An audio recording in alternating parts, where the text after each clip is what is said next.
La jeune fille donna sa première fois à son petit ami, en croyant qu'il prendrait soin d'elle toute sa vie, mais elle ne s'attendait pas à tomber sur un mauvais garçon. Profitant de son profond sommeil, il vola ses compositions, et pire encore, il profita de sa confiance pour glisser des objets interdits dans le sac qu'il lui avait offert, ce qui conduisit la police à l'arrêter dès sa descente d'avion. Craignant qu'elle ne le dénonce, il la menaça en impliquant la sécurité de sa grand-mère, et Lisa dut tout subir. Pourtant, il ne se contenta pas de cela, il ordonna à la chef de la prison de la maltraiter. Heureusement, une détenue intervint et l'aida. Lisa ne s'attendait pas à ce que sa compagne de cellule partageât son amour pour la musique, grâce à leur passion commune, elles devinrent des amies inséparables. Protégée par sa camarade, Lisa ne redoutait plus le chef de la prison et retrouva l'espoir. Mais soudain, elle découvrit qu'elle était enceinte.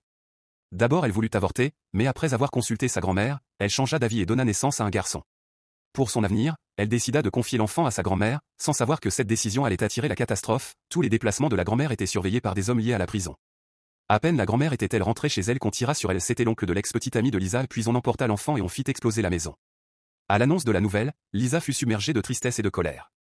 Entre-temps, son ancien petit ami Kevin était devenu une star de la musique grâce à ses compositions, il voyageait de pays en pays et faisait la une des magazines, tandis que Lisa, en prison, ne pensait qu'à venger sa famille. Après 17 années d'attente douloureuse, elle eut enfin une chance, la police commença à enquêter sur l'oncle de Kevin pour ses liens douteux, et proposa à Lisa une réduction de peine de 5 ans si elle s'infiltrait dans l'entourage de Kevin. Lisa accepta immédiatement, mais par imprudence elle en parla à sa camarade de cellule, sans savoir qu'une autre personne avait entendu.